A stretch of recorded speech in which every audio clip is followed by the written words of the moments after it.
No, this is Coastal Resiliency. I'm not on this committee, but to all three. Yes, it's on.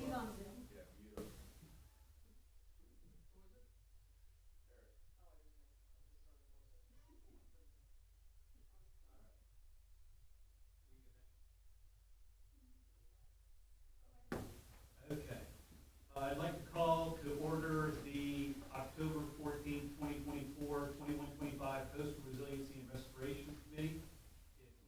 If we could stand up and say the pledge. I pledge allegiance To the flag of the United States of America and to the republic for which it stands, one nation, under God, indivisible, with liberty and justice for all.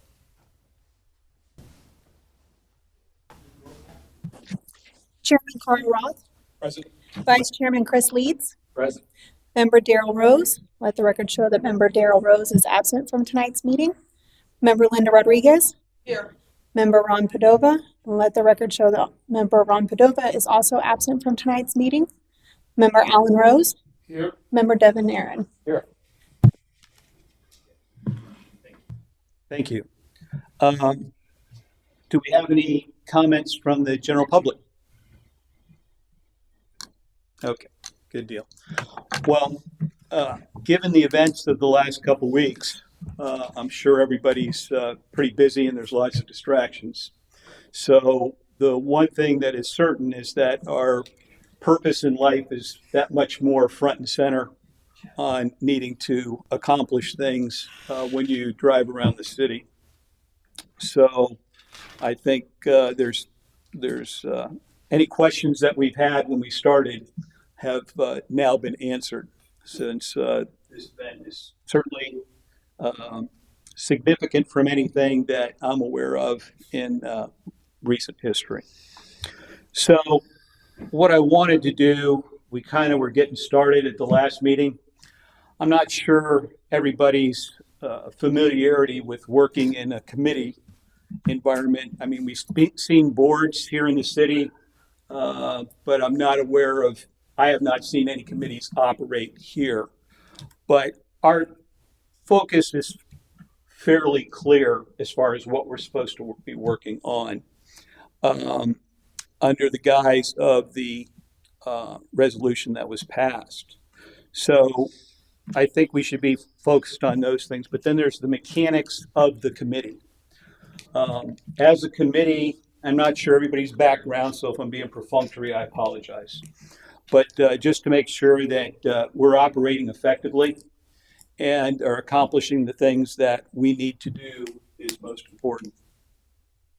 So, in the committee structure, basically we have that structure established. We've got the chairman, vice chairman, incidentals there.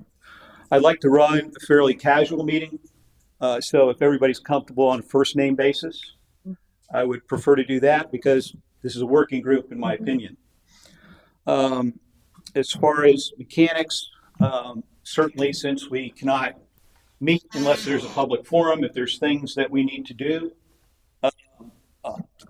as we go forward here, I want to be able to share that information amongst all the members as we're working on things and bring it forward. So if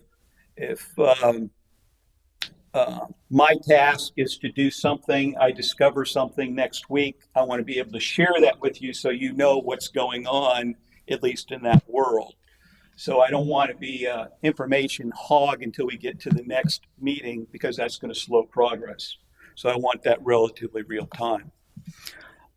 So the other thing outside of my talking here in the front end, I'll try to be quiet, but efficient use of everybody's time. If you have a platform or something like that, this is not the place for it. If somebody gets long-winded and I don't call it, and especially it's me, call me, all right? I don't want to waste a lot of time pontificating about things that really aren't on the mission of the day. Because I'm mission-oriented, there's something I want to accomplish, and I think it's crystal clear what we have to accomplish now. I want to be able to do that. As a committee, we have one voice. There's no other voices out here except what we agree to as being going out there from the committee. If we make a recommendation to somebody, it's from the committee. It's not from any individual specifically. it's in total.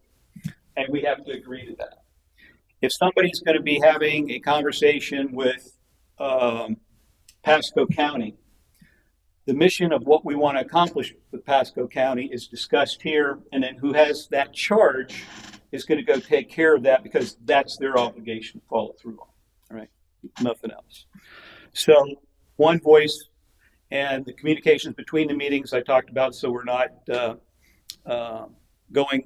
waiting for the next one. And then the other thing that's really important is external cooperation. So from the county, from the state, from the federal government, whoever it happens to be, we're going to be dependent on other people to do that. Newport Richey, how we can work cooperatively. So we want to be able to do that as much as possible. And during this last period of time, I was a bit perturbed because we weren't following that course. And Alan, I apologize, but I have to call you out on it. Anything that occurred prior to this meeting, in my mind, doesn't exist, and I don't care. And we cannot present that information as being from this committee because, frankly, that information carries no weight and is not viewed positively by anybody that we've spoken with. So that has to cease and desist, right? And that goes across the board for everyone. I mean, we need to make sure what we put forward is bulletproof and stands on solid ground as far as how we want to move forward on it. Is everybody good with that? Mm-hmm. Sure. Yes. Any questions? I'm sorry, but Well, see, that's where I have because of the sunshine, I know we can't share. no. But how do we, like you mentioned, you want to make sure that you don't want to wait 30 days. I don't want to wait 30 days. I do other things outside of this committee, And you can do that. and I come across information that I'd like to share that I think would be beneficial for discussion at this meeting. So then I learned. So I went to the secretary, and she dispersed it. And I will not disperse to individuals. I will disperse it through. I don't want anything dispersed from your standpoint until I review it first. Okay, so it should just come to you then? It go to me No. and Ashley Yeah, from an information standpoint. it needs to go to Okay. Ashley first and then you. But it can't go out because it can be perceived as being from the committee. Got it. And that's not working well for us already. Okay. So that part there, on the communications, if, for example, let me just look real quick here. For example, Ron and Linda were going to look at what the city priorities were. Okay. If they found out something 2 weeks ago, what I'd like to be able to do is have them send that to the members and Ashley so we can get up to date on all of that information. If you have a meeting tomorrow with Governor DeSantis and it went something positive, I want us to know about that. Goes to Ashley and goes to everybody else. But only on those things that we're specifically tasked with that we're expecting from us respectively. Okay? I think it needs to go to Ashley first and Ashley needs to disperse it to us per sunshine law. I'm not drinking that Kool-Aid. I want it to go to her and I want it to go to all of us. I don't want her to be bogged down Okay. by general information on what's going on. If the sunshine laws strike me down, I will take that chance, right? But we're sharing information on what we discovered, and sunshine law is not oriented to stifle information sharing. Okay, it's intended to us not collude to get things done that somebody may want done. Right. So any ulterior motives, I don't want. Go ahead. I was going to say, I think what you're suggesting is not a problem with sunshine laws. You know, the issue is if someone internal, one of the committee members send an email to someone else at any point, that's where the sunshine law really kind of trips you up. But if it's going to Ashley first and then she distributes it, you're golden. I'm okay with that, Matt, Mr. Coppola. However, I don't want it to wait 2 days, 5 days, Yeah. 10 days. Yeah, no, Okay. that's what I'm saying is that I think everything you said is fine. We can do that. Okay. I'm with you. But if it goes an extra day, I will be unhappy to change the approach. Sure. Okay. No, the information is shared quite quickly as soon as I get it. So I don't wait. I know that there's been storms, but I have done my best to communicate. So for right now, for example, I imagine everybody has some updates on those takeaways that we have. So I'd like to hear those. Okay. I would have preferred to write that up, shoot it out, and say, hey, here's what I know. But for multitude of reasons, Elena and Milton and all the above, it wasn't really feasible. So, any questions on it? You good? Now I'm good. Thank you. I think all the ships need to sail in the same direction. I agree. We have some challenges. There's no doubt about that. So we will get there. Okay. So just to kind of catch us up, we had some takeaways from the last meeting. I imagine there were several distractions that may have occurred subsequently. So we'll just go quickly around and see if you have something, great. If you don't, that's okay too. And when we close out today, I want to get a general feel of how much bandwidth everybody thinks they have. All right, because it may not be the same as a month ago when you stepped into this. Right. All right. So, Ms. Roth, I have you on the top of the list here as far as anything you learned about city requirements or city needs. I learned that Mr. Koppler, who I was going to meet with, has been a little busy with other things, so we have not gone into any details because he's been dealing with everything else, and I was not going to bog him down and let him take care of things. So, no update. Good.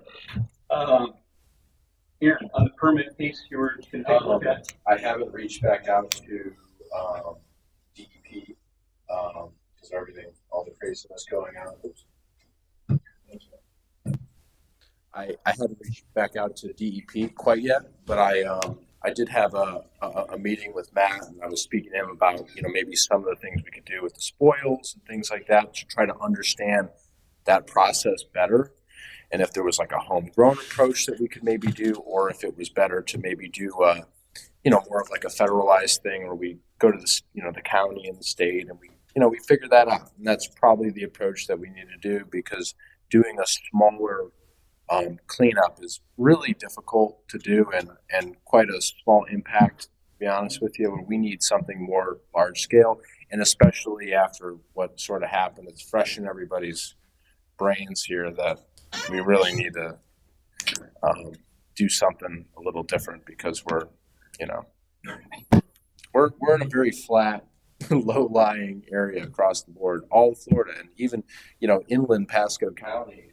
I think the county was kind of caught with their pants down with the river overflowing and things like that, because there's been so much development. We really haven't had a storm that dumped this amount of rain probably in 5 or 10 years. And there's so much development that's happened, that the county really needs to pay attention and get something going. So, Okay. So we have work that we have to learn. we got more work we got to do, without a doubt. All right. Alan, you were talking about the science and water movements, and we're going to dig out some things on that. Certainly we saw some of the action here in the last few weeks of how it really actually moves. So do you have any updates on that? Can I step and go over to that chart and show you some things? It'll be visually easier. So who did you learn this from? Me, I took a boat ride. No, we can't go there. We can't go there. One of the challenges we have is we were supposed to have 2 science-based people on. Okay, so that's you guys. So we need to bring the science to the table in order to have that conversation. So who in the science community is corroborating what we have? You with me? No, I mean, I've what I built and I submitted. That's I know that's knowledge. I can go to any science person, and they'll corroborate what I said. So we need to do that. Okay. Okay. So we need anything that we're bringing forth on that front. I think it's more complicated, but we need to understand that, and that's the part that we need to get to. Okay, because I'm not fully after that, because everything I see, I'm familiar with the shorewise and I'm familiar with what goes on, but it only occurs during storms. And the movement of sand is generally around storms, which we have. And in a bayou, and I'm not sure of the science that talks about rotations on things, on openings that didn't exist if you go back to prior to development. So it's a bayou, and water goes in, water goes out through the opening off the river. But all of those northern areas, they didn't exist in the 40s and 50s, because that's when all the mosquito ditches and all that stuff was constructed. So the rotations and such, I need the science on that. So when we have that, then we'll discuss it. Okay, when you talk science, there's two different ways. Hydrogeology. The hydrodynamics associated with the water movements in that affecting the river and affected by the landmass there. We're in a very unique area here in this part of the state. We're on the threshold of the coastal barrier islands going up to the marshlands. And being able to change that because of something that we want to do is not necessarily fitting with the hydrogeology that has been discussed on a global basis because of something that we think might be effective. So we need to have the science on that. So how do we get to that? Do we know of anybody local in this county or in our geographic area that is knowledgeable or educated or? Let us get to that. Okay. Because I think there's some things that were talked about the first of the year that the county's interested in doing. Okay. That may allow that to occur. I think. Okay. I can give insight on that because I'm working with the county on that, and they will have people. They do have people lined up and things lined up, bathymetric surveys and whatnot. Not necessarily the bench strength that they want and or need. So some of the conversations we talked about. So I'll get to that in a minute. I'm sorry. All right. So Mr. Leeds, Chris. Yeah, I had a very good conversation right after Helene with Dr. Bellis with Resiliency with Pasco County. I started off by explaining our committee and our charter and what we were working on. He was excited, by the idea of that and working closely with the city. Our conversation very quickly steered towards the understanding what their resiliency plan for the county was. And he's not ready to share that with us in detail yet. He believes that will be in the next month or two. And I went on to discuss with him the idea that we have priorities and things we want to do here in Port Richey, with our waterway. But it was extremely important for us to make sure that if they have a big puzzle, right, that they're trying to solve and put together, that we look at what our priorities are here and look for the overlap with that broader plan and look for places where we can implement change or take on part of that work with them to help solve the bigger problem, right? And so that we're all working on the same things for the same reasons. Some of them are going to be more important to us and some of them are going to be more important to Pasco County, right? And the things that we can affect change on, we will take those on and work with them to try to accomplish those. He is very supportive of that approach. Okay. That's the way he would prefer to do it. I asked for time with him and his staff with this committee, whether they come to us or we go as a committee to them and hear the broader plan and then work on a cadence for how often we're communicating with them. I told him I thought we would be meeting once a month, possibly if the work starts to accelerate as often as once every 2 weeks. He would like to have a communication cadence that was at least once a month going forward. So I told him after this meeting, if we're all in agreement that we would try to find some way to communicate with them formally once a month, then if that's a good direction for us to go, Okay. then I'll reach right back out to him and try to get that on a calendar for us. It obviously would be ideal if we could get somebody from his staff to participate in these meetings and show up, right? I don't know if we're going to get that type of connection. We might have to go to them. Gotcha. Yeah. Questions? No, that's great. Chris? Go ahead. I'm kind of tasked with the permitting, side of it, but I don't even know what to do because we don't even know what we really need to do at this point.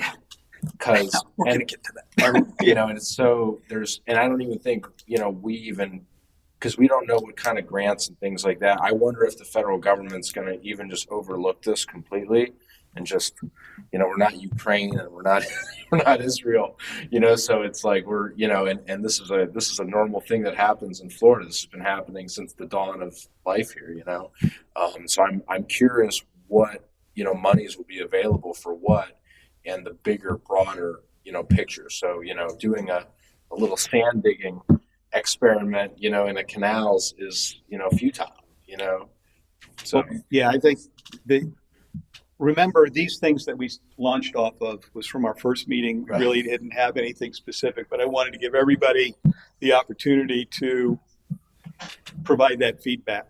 So what I want to be able to do is I'm going to suggest some things that might be priorities going forward, given where we are today versus where we were 30 days ago.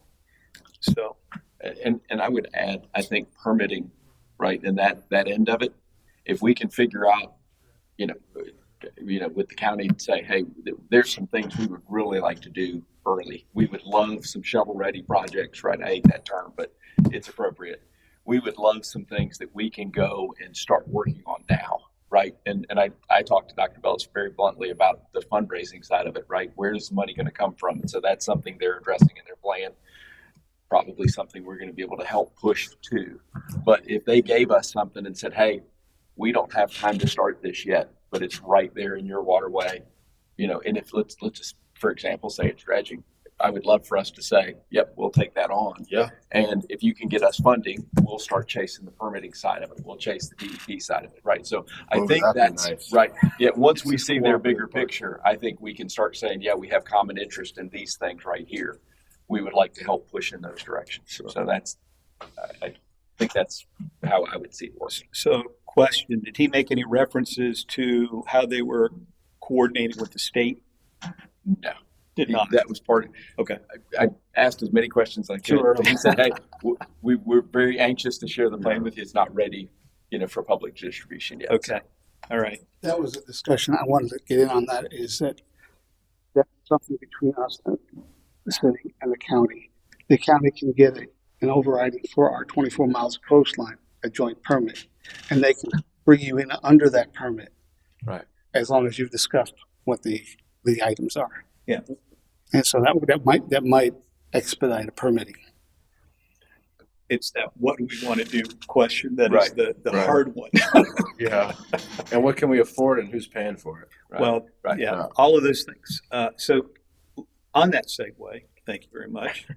I spoke with the county commissioner and on what they were doing. They're real excited about us getting going on this.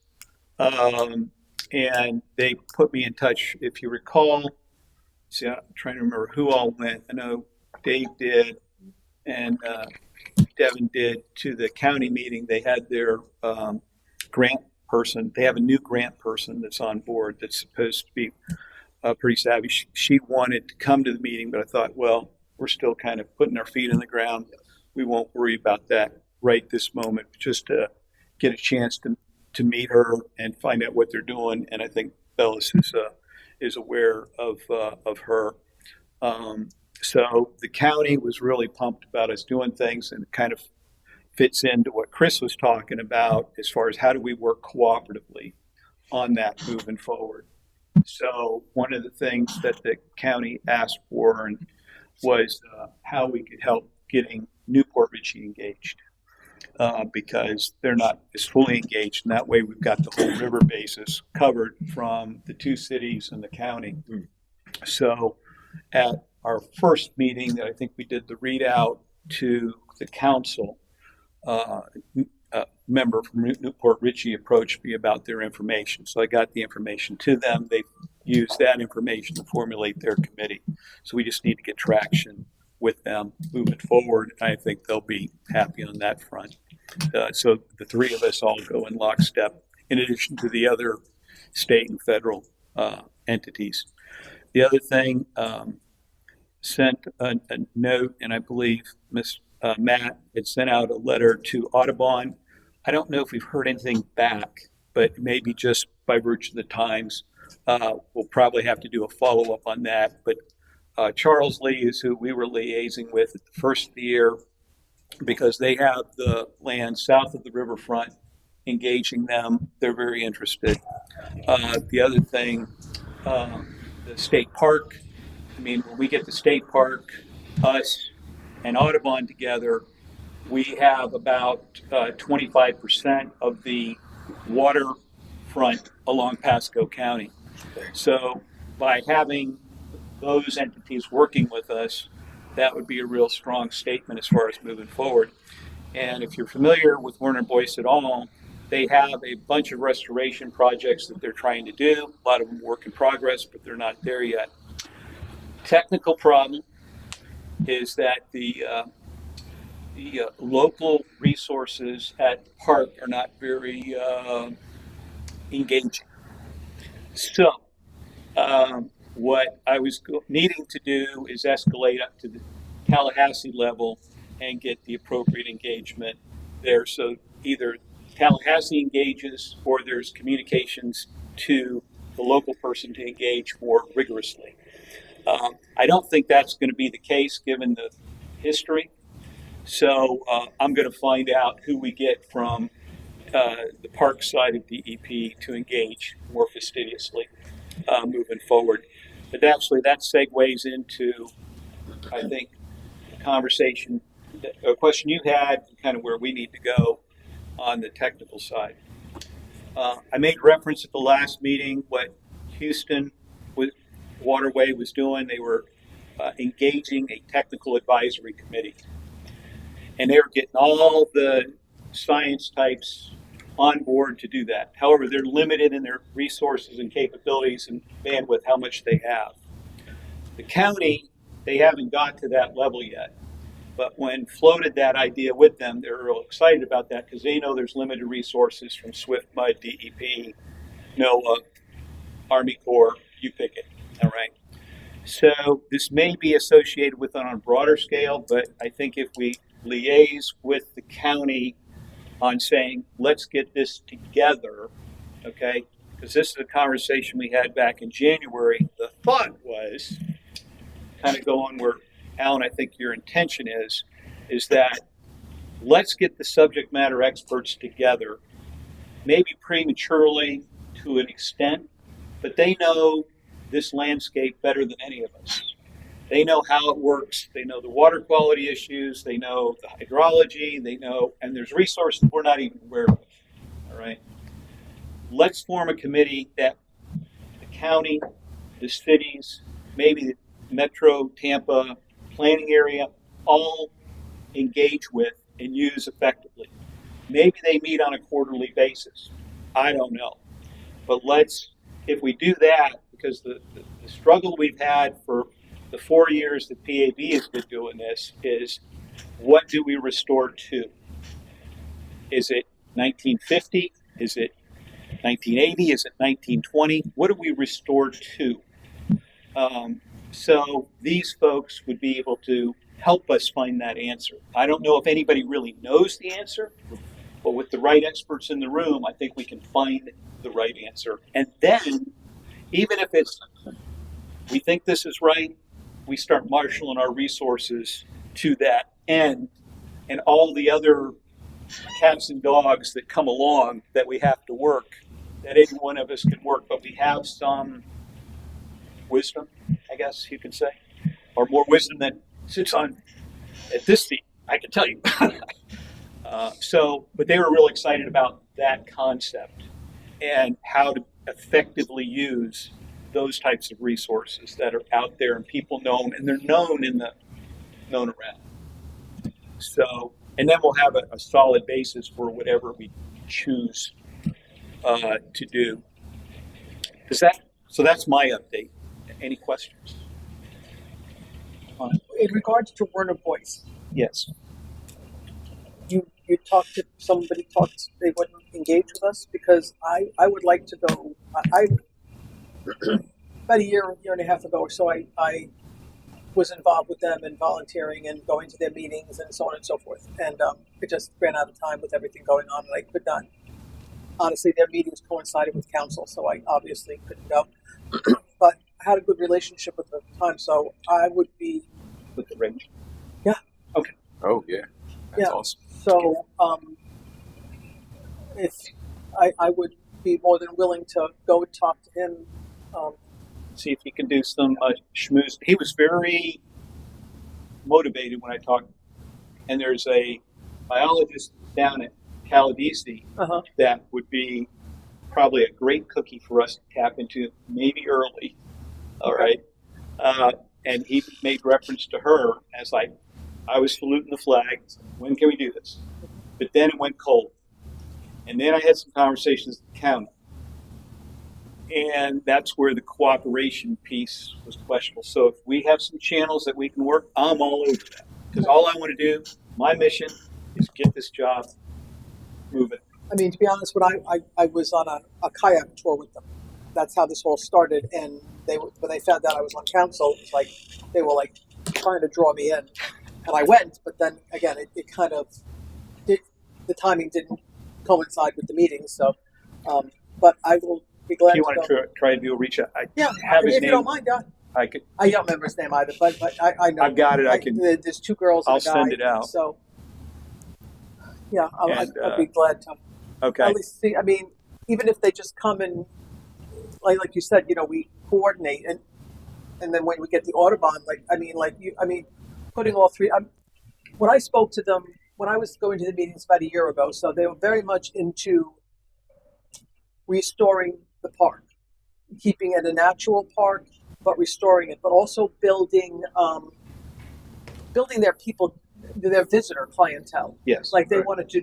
That apparently years ago, I didn't go, but they had a Halloween trunk or treat. They had all these different things, and they were even planning a run, like a fun run through the park and stuff. So, and I was trying to marry us with that, but it wasn't working out. But so I think if we kind of marry this with some other events with the city, it might hopefully I'll talk to them. I think it would be beneficial to both of us. I agree. I don't know what their thoughts are, so I certainly will talk to them. See if you can finesse it. I only did it over the phone Oh yeah, no, I'll go down there. Yeah, it's fine. and such. But I think from what I saw on their restoration plan, Mhm. it dovetails with a lot of things I've conceptually thought about. Yeah. So it doesn't seem to be a big delta. Right, And if they can get money from NOAA or the federal level to help them, absolutely. I think everybody's a winner. And we would benefit as the state park. That would kind of give us another Absolutely. avenue in. So it's kind of like mutual, beneficial. One hand washes the other type thing. We play bigger than we are. Yeah. And that's part of the reason to engage Audubon and Yes, absolutely. and the state park. Yeah, I'll be glad to reach out to them. Okay, that's a beautiful thing. All right, so, and I apologize here, but I'm trying to, since I didn't ask for the whole agenda, I go into any other questions or discussion on this early piece? With the county on the Parks Department. I hit that I hit that problem a few years ago. So I just one day decided to do a project. It fixed the problem that they longstanding had, but I got a cease and desist because the Parks Department is Right. They're very hard to move on anything. Well, that's part of the problem that kind of raised its head. Why I had the conversation that I did. So we can't, given our history, we can't have that. So we won't have that going forward. So just so we can accomplish the things that I don't know what we want to accomplish yet, but when we want to accomplish something, I want the green light is what's the priority. So when I started this process a few years ago, and we have this in the document that established us, was there's adaptation planning process. Yeah. This is your stuff. Well, yeah, but there's even more stuff beyond that. Oh, I'm sure. But there's an adaptation planning process that provides us some structure to move forward. Okay. All right. The work that Ashley sent out that half did, I don't know if anybody had a chance to see it. Okay. Yep. But it's pretty good documentation that helps on the priorities to a degree. I think, that was a theoretical level, but now we have an applied piece that we can go. But I think there's a lot of good stuff there that maybe we want to focus on to get us started. So there's a plan in place, and what I tried to do is cherry pick stuff that may be of interest to people to take on. All right, depending on what your bandwidth, and if my phone would stop locking up, it would be a much better thing. I could stay on it. So let me just share these and then we can kind of see if something tickles your fancy. Engage in Pasco County Office of Strategy and Sustainability in a more robust way. Chris, I think you're already going down that path. We just need to take it further. We need to organize a technical advisory committee. I think that may be part of that conversation, so we go hand in hand with that. But to get the science that we need along that. Since we are where we are, one of the things that always gets bounced around on all of this is building code enhancement considerations. Since we're going to be doing a lot of rebuilding here in Port Richey, how do we get under the covers on some things that make sense to enhance the building code that we can recommend to council to maybe put in place for Port Richey going forward that helps us, because we're at a base level right now. So that was one thing that I put there. And the example I'll use is that I know we're already looking at it. It's changing the base flood to a +2 versus a +1. Okay. Does that do stuff for one level of flood? It deals with it. What about the code itself? Does it make sense to, instead of being in a $130 zone, I make everybody do it a $140 or a $150 for wind damage and stuff? So what are those things that seem to make sense that we can investigate and maybe make some recommendations to council sooner versus later? All right, that's because we're in the thick of it now. So that was an area that brought forward.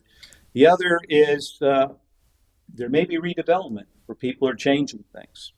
How do we evaluate the existing development and future zoning opportunities? Because part of adaptation planning is, are there areas here that I abandon? It doesn't make sense to do development. So are there areas that I'm going to make a decision on? So what kind of things from a planning and zoning standpoint do we want to take? Because again, we're at ground floor right now. A lot of things need to happen. Is it going to be like Fort Myers where people come in and level and rebuild? What is it?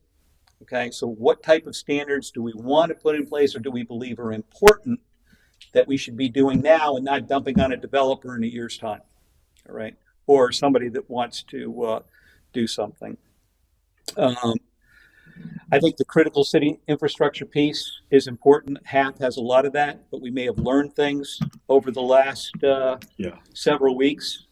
And Daryl may have information about that better now, but I'm sure we've learned things over the last few weeks that what are those important things that we think that the city should move on forward now, because it's crystal clear in our mind because we just saw it. So that's another area. Back earlier on, in the first of the year, there was interest in doing water quality assessments in the river. The county, I left this out in this conversation, they've got funding for 4 water level tidal stations that they're going to put around, and they'll do some level of water quality monitoring. Have no clue what it is. But is it substantive enough, or does it accomplish the things we may need for grants that help us going forward? I don't know. But that's another area just doing, because we don't have good water quality information on the Cody. And now with all the debris coming down, people have made comments about it. You've probably seen the flotsam coming down. There is no monitoring of that unless somebody goes out and does it. And I can assure you they're not going out right now because it's not going to be a pretty picture. Right. So water quality assessment, community outreach. I mean, we have some members here in the audience, but we'll need a more effective strategy as far as what do we want to do once we have some. I kind of break it into we've got ideas we want to share and get feedback. We've made decisions we want to get affirmation on or whatnot. So what kind of communications do we want to do in the community, holding a workshop, or when do we want to do those based on how any one of these threads go? So figuring that out. And then the last that I put down here was the whole green and gray resiliency best management practices for Port Richey. What are they? Nobody really stands up and says green's the way to go. You know, nobody stands up and says gray is the way to go, building seawalls. What is it? What's right for us, given the details of this? That's a whole nother piece that we could understand better. So those were some ideas, but I'm open to other suggestions on things that people may think will help us get down the path. So those sound like enough, or Sounds like a lot. Yes. It's a lot. well, But I am interested in one thing you said specifically, which was the learnings from the city and the county. So I'm sure the county is getting, a lot of feedback and probably altering their plan based off of, what the last couple of weeks have shown us. But I'm also interested in, as citizens, we all have our own perspective of what we saw and what happened. But I think it would be helpful maybe at the next meeting, if that's soon enough, or if that's not too soon, to hear from the city a little bit more formally of this is the areas that we really, really did not perform well, right? From a stormwater runoff, from a, anything that they saw that was within this city, this committee's purview, to say this is where we have to start addressing faster. Immediate pain points. Yeah, I agree. I did speak with Matt earlier today, and he's I'll let he can speak to it himself, but he's already on top of it. I mean, he's pretty found out that the city, Newport Richey, the county, and us, we're all doing our own thing, but there's no coordination. And in his trying to find, in my neighborhood, we flooded the streets, not the houses, but in that venue, he found out that nobody's talking to the other person. And so expound that immensely to everybody, to the rest of the city. It's the same thing. So it's exactly what you're saying, to get all three together, to work together, because no one wants to do one thing to hurt another one, We should all be working in conjunction to help each of us. So we're all part of the county, and so we should be working together. And Matt's already on top of that. I don't know if you want to expound upon that or if you can, but he's already on top of that. It may not surprise you, but nobody speaks to each other.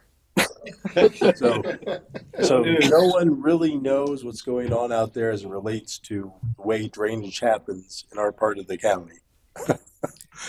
Because I and what she's talking about, shortly the next morning after Milton, I was driving around checking out all the things, and I made it over to Candlelight, and it was probably 18 inches, at least 18 inches of water. I mean, it was up to my bumper on my Jeep. And I knew that was not where water belongs, being the student city manager that I am. And I started asking, why is it doing that? Historically, why has it done that? And one of our employees said, well, there's a point over on Washington that, always gets blocked. And if you get that cleared out, it'll drain out eventually. And drive over there, very obviously not in the city, so it's not something that I could do or the city could do. Assumed it was the county because it's a county area, unincorporated area. Spent most of the day talking to get the county interested in coming out to look at it. Finally got them to come out to look at it, and they said, well, that's not ours. You have to call Newport Richie. So got on the phone with Newport Richie, spent the rest of the day and into the next day to get them to come out and look at it and take ownership of it. They finally did, and they said they would have it cleaned out by the end of the day. Didn't do that. And the next morning, so now we're on Saturday morning, I get a call saying, oh, we just went to the wrong spot. Where, we'd already had them there to look at us. Right there is the issue. Now, the reality is what they did made a difference, but it didn't make a big difference. And the problem is that we're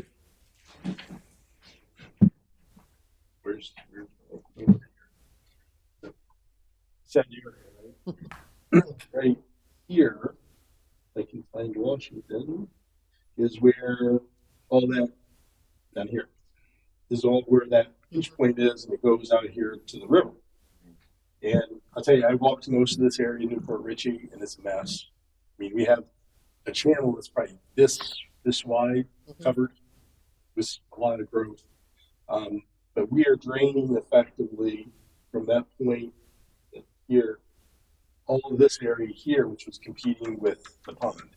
And so we have to, when it dries out, we're going to take a hike back through there to figure out how that water gets there from the pond. But it's being, we're competing somewhat with ourselves, but also we don't know all this other area back here where that drains. And so that's the piece that we've actually started an outreach with the county, because they're updating their stormwater plan right now. And we said, we're going to be starting ours. So why don't we work together to figure out where you guys drain through us and we drain through you. But I guess we also need to get Newport Richie involved now, because we drain through their facilities as well. So it's a lot bigger. And that's, I think, the bigger part is to get people that don't want to work together now. Yeah, and that's what I was hoping, that the committee maybe help facilitate that liaise, because we're not Port Richie and we're not Newport Richie and we're not the county.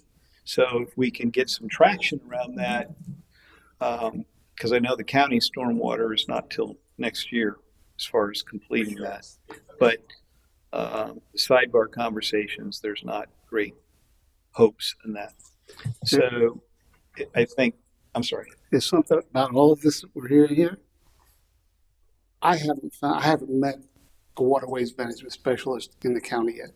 I don't know who that is. Do we know who that is? Stormwater? Is not stormwater, waterways management. I mean, I have 32 years of waterways management experience, and I have yet to meet anybody in the county or the city that has waterways management.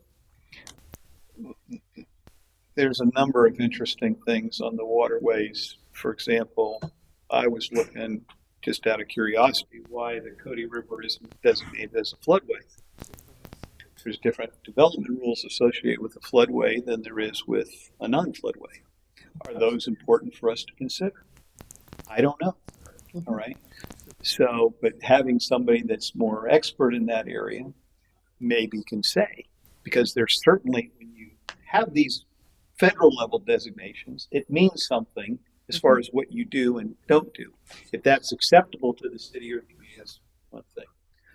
But the one thing that I have spoken with folks about is that, and there's, I think, a realization now, there's not enough reserve capacity away from the coast to deal with water. Right. So unless we address that reserve capacity, somehow we're going to continue to get inundated. And maybe this is an opportunity for that. I don't know, but we have to have the experts in, and that's kind of why I was kind of leaning towards maybe the technical advisory committee is a way to start to get these serious things dealt with, because I know there's folks out there. We just have to get them to the table. Yeah, well, I was going to say that maybe that we have to think broader, and I think this is where you're going. We have to think broader than just the city of Port Richey, right? We probably need to find that person that has that background in the county government. We find that person that is appointed through Newport Richey, and then get some others on that board. So I think it really needs to be kind of an extraterritorial to the city of Port Richey, to be able to maybe cross over the political boundaries that we have. That's where the water quality piece seemed to be a relatively innocuous way to kind of hog wrestle people in. That if we talk about the water quality and it broadens into these other things that we can get, we've got a common focus. Everybody's going to salute the flag on water quality. Right. Now, if we can get these up, how do we assure those happening? And even though the county may not be ready, or Newport Richey isn't ready, or we're not 100% ready, we can maybe start walking down that path to get us there. So that's why I thought that might be an important thing. So, Is it possible, like we have a cooperation agreement with the county, with our police department, right? Is there because I'm looking at this map and it's all gerrymandered. This is here, this is there, but it's all kind of pushing towards the river. I'm familiar with these areas pretty well, and all of it's draining onto us. But if we have a clogged waterway, it's kind of forgotten for Newport Richey because it's not important to them, because it's drainage for us. Is there a way to kind of incorporate, the different utility departments and stuff to cooperate with each other where, you don't have to be on the phone wasting 2 days of your time trying to get a drainage ditch cleared, whereas, we get Daryl over there and, let him do his thing. I'm the red tape cutter guy, so that's me. But this was and I even wonder, because it's a state of emergency, can you just clear it? Well, I said to someone, if there was a life safety issue, I wouldn't have made any phone calls. Fair, right? That's right. But the reality was, it wasn't rising to the degree it was going to be in people's houses. It wasn't what I considered to be a life safety. So I was trying to work through the right channels, sure, to get that done. Because again, people get a little. Here's the reality that I realize: we're going to need their help probably more than they're going to need our help. And so I didn't want to start burning bridges by going out there and taking charge of areas that probably were not the ones I needed to take charge of. But that was only because what we had was not a emergent issue. It was an inconvenience. It was terrible for the residents to have to deal with that, but it wasn't going in their houses. Fair enough. We were lucky, by the way, because we actually could have gotten way more rain, number one, for this last storm, and we could have gotten way more storm surge from this last from Helene. And very often we get it from both ends because you get a lot of rain and a huge storm surge, and it really has nowhere to go. So there's a lot to maybe be thankful for a little bit. It's sort of like a wake up call for us, and I just hope that we can get some state or federal funding in here to really kind of help this out. Because there's so much. The amount of growth that has happened in Florida is unprecedented. It's always been this way from 100 years ago, but now it's really just full of people and people pouring in. And these lands are not really habitable the way they're sitting. So it's a really good question as to what really is the future of these low-lying areas. Well, that goes back to and I guess to add to that a little bit is, as you look at this, you have to consider 3 different scenarios. The first one is a saltwater inundation. That's the storm surge, right? That affects us one way. The second one is a freshwater or stormwater event, which is what Milton was for the most part for us. Sure. That affects us a totally different way than the inundation. Because the inundation, reality is, that once it comes in, it goes back out within a several hour period. Right. Stormwater inundation usually sits around a lot more because it's a matter of drainage and water where it's coming in on the inlet. stormwater goes back out pretty quickly because everything's designed for it to go back out, right? It's lower. The channels that are there are designed to take the water back out pretty effectively. Stormwater is not that way, and one of the hard lessons learned, I'll tell you, is that we don't do a great job of managing our own storm waterways that we have, little channels that go through a lot of places, and it impacts a lot of houses because of that normally wouldn't do that. And then of course the third scenario is both happening relatively at the same time. That kind of goes into one of the things that when I look back at, I wasn't that familiar with the CRA organization too much until I came over here. And the ability to acquire land for stormwater uplands might be a viable priority today. And I guess one of the things to best do that, when I think about planning and zoning and all of that stuff, would it make sense to try to get on the calendar of the Planning and Zoning Board to see, because they worked with this for a long period of time, maybe they have ideas on things that should be considered, or are we going through more of an educational process with them to get them up to speed on things? I'm looking for some counsel on that. Do you think that's a viable approach, or should we just dig into it? Well, I think I don't necessarily see that the Planning Commission has that on their radar, their horizon. Okay. Look at. I think though, given a direction, and I think again that's what this committee does, is present, hey, City Council, you need to do this or think about this, and that becomes one of the avenues where the council says, Planning Commission, we need you to look at this, and it opens up that door. But all right, I think doing a little bit more due diligence to get it to the point where we recommend to council, and this is the course that we think would be viable. Okay. Yeah. So, but now that being said, I can also see a scenario where you engage the Planning Commission during, or the Planning Committee during planning, get them to start thinking about this as well. So it's kind of coming, both sides against the middle, right? To get them thinking about it, because again, it's just not on their table right now, but nothing to say that it can't be put on their table. Ashley, are there any planning and zoning meetings planned in the next month? Yes, they have a meeting on the 24th. Is there agenda set? Public can come up though, right? Of course, Absolutely. Okay. always. Would somebody like to go to that meeting to kind of share this conversation? Okay. Who else should do it? You're the chair.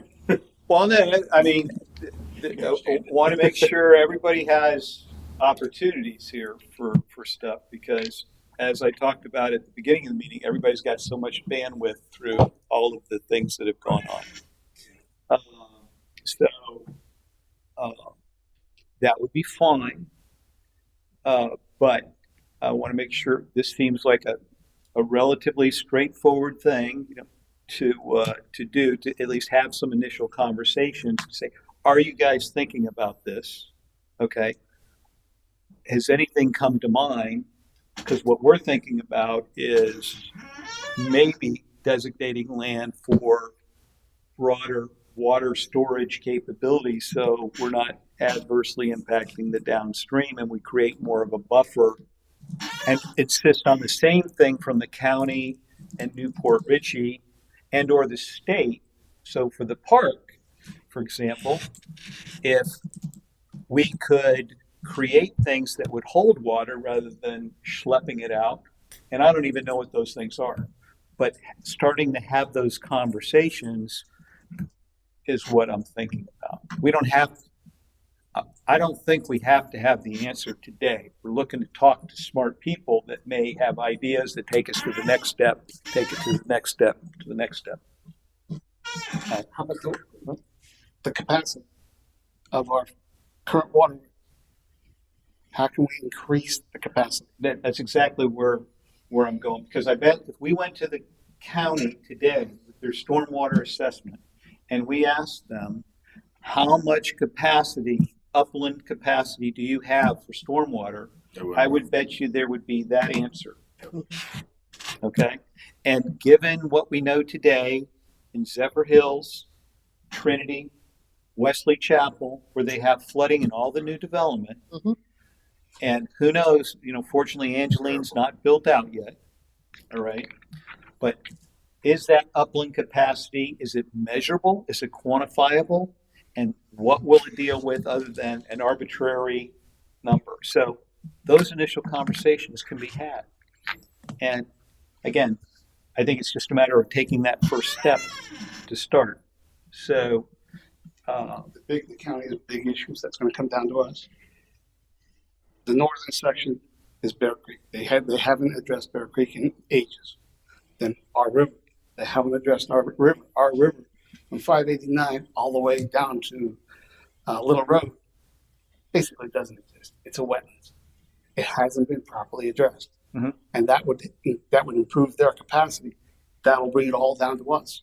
What can we do to handle that capacity coming our way? You see it coming. It's going to come. That's what I said to you. I think everybody's kind of has to get their piece. We probably has to have more. The county certainly has to have more. But what more do we have? What investment are we going to make on that? So that's an area that I think is certainly viable. I think the building code piece. I mean, we don't have to be building code experts. I mean, we could probably talk to some people here at the city, but you can go online and find out what's worked, right? What hasn't worked, okay? So, and what makes sense? Because I'm sure Dave is going to be pulling a permit tomorrow for something, and we'd want to make sure Dave is building it to the best of his ability on what seems to make sense. And is it something simple, or is it complicated? Make him put armor-plated steel on the roof. I don't know if that's practical, but I mean, what is reasonable and feasible to do that we could more expeditiously do going forward? Because those things are operational, immediate issues. Maybe not a month ago, but today they certainly are. I think that's really important, considering these homes are just falling apart. Yeah, exactly. And like if you look at Miami, I bought this Henry elastomeric, and it's Miami certified or whatever. They have some kind of certification for the heat and the rain and the wetness down there. And we're not, these aren't new issues. These are issues all over the world. But to copy somebody's, what they have and maybe add or subtract codes. But, the other thing too is the builders around here really aren't, used to building things out of concrete, good structural materials. It's all just, stick frame junk is really what it is. And when the big storms come, it all falls apart. It's just, there's probably more that we're going to peel back, but I think if somebody is willing to go do an initial look and find out from Dorian in the Bahamas what worked, or from any one of these storms, there's a litany of information out there that we just need to look at. And there was stuff from Michael here in the Panhandle, things that worked. What can we potentially recommend to apply here? And just doing some of that and bring that back at the next meeting and say, okay, hey, what I've learned? I learned this, okay? And that's more than we know today. Sure. And that's what we're trying to do in this next step with bandwidth that we have to work on, because we can't do everything. It's just a matter of what are those things that we can do. And if we want people that live here to do improvements on their own homes and stuff, something that you might be able to throw in there, just happened to be, I took down the old cottage that was on my property, and I built to Miami-Dade standards. But guess what I lost? I lost my tax advantages. My taxes went from $1,200 to over $6,000. Same footprint, same property, but just because I improved my living standards, I lost that. And that's something if somebody could figure a way to wrap that into, okay, we'd like to encourage. What did that homeowners. entail that you did to your place? I had a cottage that was there. I demolished the cottage. I used the same footprint. I kept Oh, the you front. rebuilt it. You new. rebuilt. Yeah, rebuilt it. Okay, new. well, that's But still, sure. it's supposed to be your taxes are supposed to be transportable. They're not supposed to go away unless I sell it. It's supposed to convey. It doesn't convey. But that's another. That's a county thing too. Yeah. But that's another viable thing. If there's some things that we can do diligence on, that says, given this event, if there's things done over the next 12 months, okay, should there be some hiatus on tax deal? Is that something we take forward? And I don't know how much is at the state level from a legislative perspective versus the county property appraiser and what, all of that nonsense. I have no clue. But if we can find out some of that stuff, maybe that's something that we can put forward on. Again, I don't know, but I'm willing to learn about it if somebody thinks that's a viable course to go, because I think we want people to be safe. I think we want people to improve their property. I know what's worked for me, and I think that I felt better about things. I know what I didn't feel better about, but that I'll take care of next time. But those things, and I've shared my learnings with people as far as what I would do. But that's what we have the opportunity for. But those are some of the things that I think we should go after and try to learn now. I'm willing to look into that and look at some of I think these, that would be good. because I'm very interested in building and construction, and I'm just amazed at you go to different countries and you go to like Mexico, everything's concrete, and I see these homes and they're just made out of crap. And even people who are putting their homes back together now, they're not even putting hardy board back or doing like cement board or something. They're just throwing up regular cheap drywall just to do it all over again. I think an opportunity for that is to come to council, say, what do we want? What do we envision for our community? Right. Get some feedback there and use that as a stepping stone as far as what do we go after. Oh, you know what? I'm building everything Miami-Dade standard because we're going to have big complexes here all along the river and all this. Okay.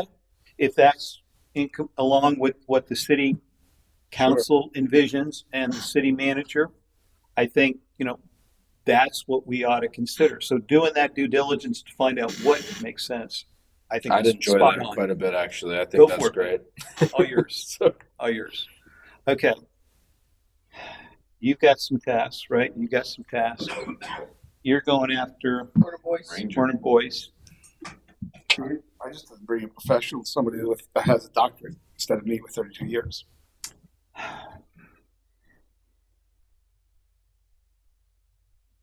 We're getting there.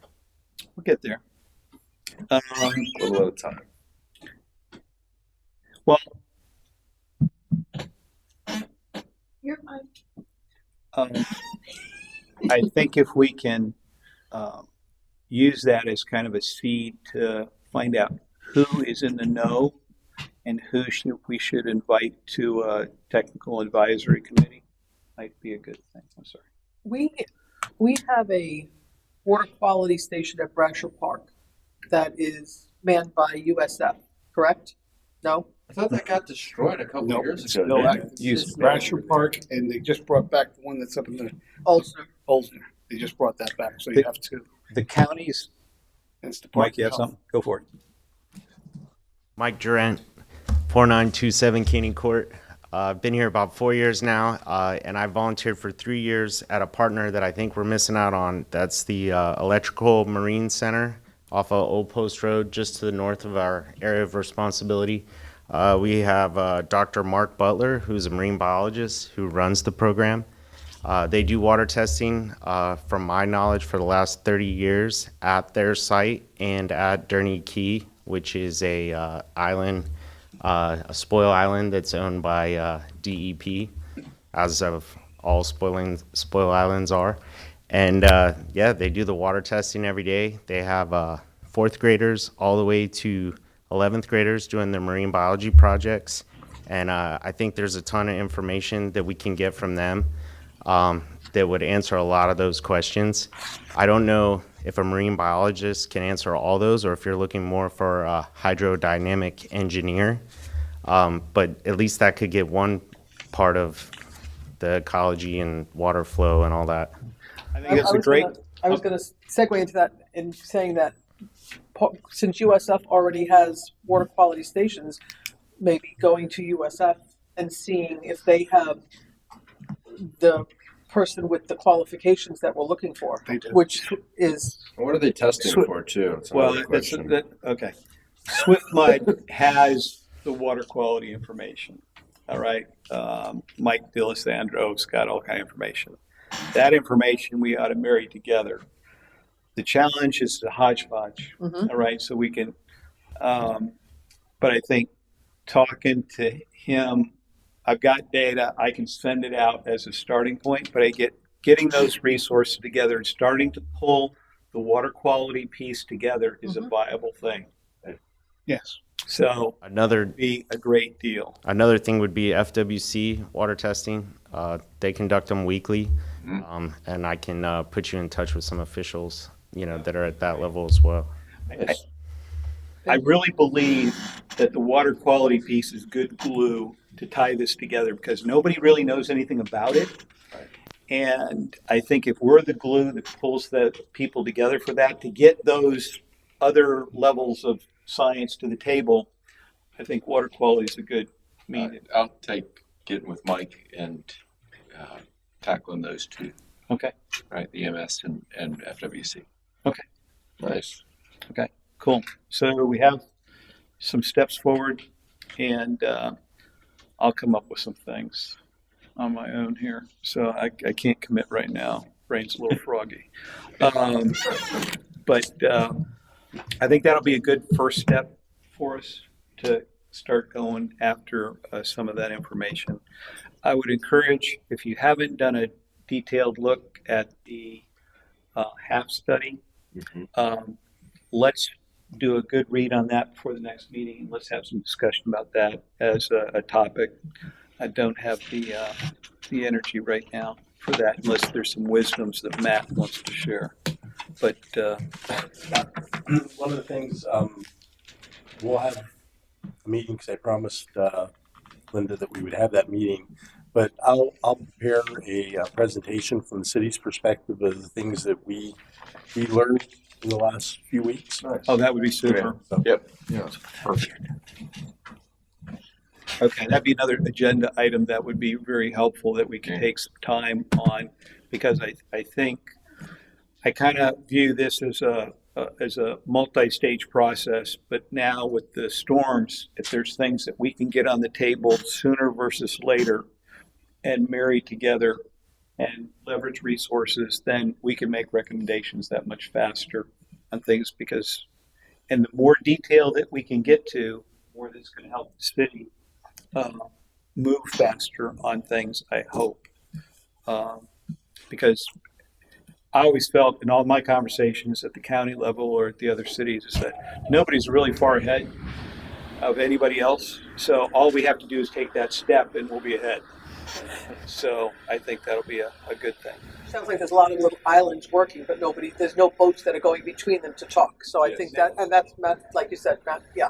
Matt hit the nail on the head. It's been that way for years. Yep. We have certainly some personal credibility issues, but I think if our committee can work cooperatively with everyone, as long as it makes progress for our community and those around us, I think we've accomplished everything that we really need to do, Great. in my opinion. I'd like to build a dike out there right now, based on what I know. I don't think that's going to be feasible, but Explain that. Build the wall. Yeah. we need one of those, but what are you talking about with the You know, right? I mean, which one? Nears, I could tell I've had some conversations with people after one of the hurricanes a few years ago, trying to convince them not to leave and stuff. So I looked at what I believed were water levels in Port Richey, and certainly the no-name storm was, near as I could tell, relatively a historical event in most people's mind, and I thought that was at about 9 feet. That's what I thought. There were two other hurricanes. I'm sorry. Wasn't it Donna? Was the last time it got Donna up? was not an issue. There's actually a 50, 51, or 52 hurricane. I want to say Betty, but don't hold me to it. That probably put about 12 feet, I think. And then there's the 20-something storm, 23, 26, that hit, maybe an 18 or 20 foot. But nobody lived here at the time, so it didn't matter for those two. No name, there were people here, so it had an impact. And I think Helena certainly put a new standard for us to go to. If that's a historic event in our lifetimes, I don't know, but I think we have to have that front and center. My guesstimate on that, and I've had conversations, but I'm orienting around a 12-foot number at this stage. So that was probably comparable to the 50 device with population. So in my pea brain, that's what I need to think about to help our fellow citizens in the community. So what can I do to accomplish that with the abundant resources that are out there that we just haven't tapped into? So that's my goal on a personal. So, any other discussion? Do I have Motion to Oh, adjourn. Just for clarification, item 2, you guys are holding off because it's the health vulnerability study. You guys want to research more and have on the next agenda. we want to talk about it at the next meeting because Okay, so we'll do that. it's probably longer than I thought That's fine. that we would go. But I feel like we needed to get us on a course for the committee, and based on insight from the county, and I need to engage Newport Richey. That's probably my task on that, and leverage some of the stuff that's Matt's done, but strike on this piece so we can get them to the table and maybe get somebody here and get the grant writer from the county and maybe county commission here to share what they're doing. We'll see. But I feel like we're moving, of course. I'm sorry, my mind's all over the place. I don't know why. I'm doing another meeting right now, trying to watch what's happening with that. Did you speak with? Did I hear you earlier say you spoke with the council member in Newport Richey? No, not well. At our Jack meeting, Mariano's office. Oh, Just okay.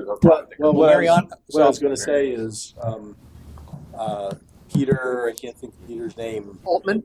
Altman. Yeah. Yes. Peter. So he is the head of the. I think he's the chair of the Tampa Bay Regional Planning Commission's Resiliency Committee. Yep. Does that sound right? I think it. And so again, another contact that opens up a lot of resources is maybe getting him.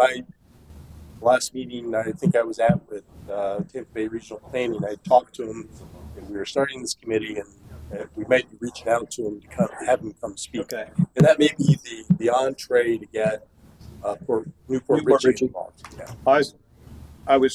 I'll do is take that on to reach out to him, and then also directly contact Newport Richey to get engagement there, just so we can get that traction going. So outreach is key. All right. So, any other things? If not, Motion. do we have to formally adjourn? I just say the meeting's over. You don't have to, but It's better that some way. like it that way. A motion. Motion to adjourn. Second.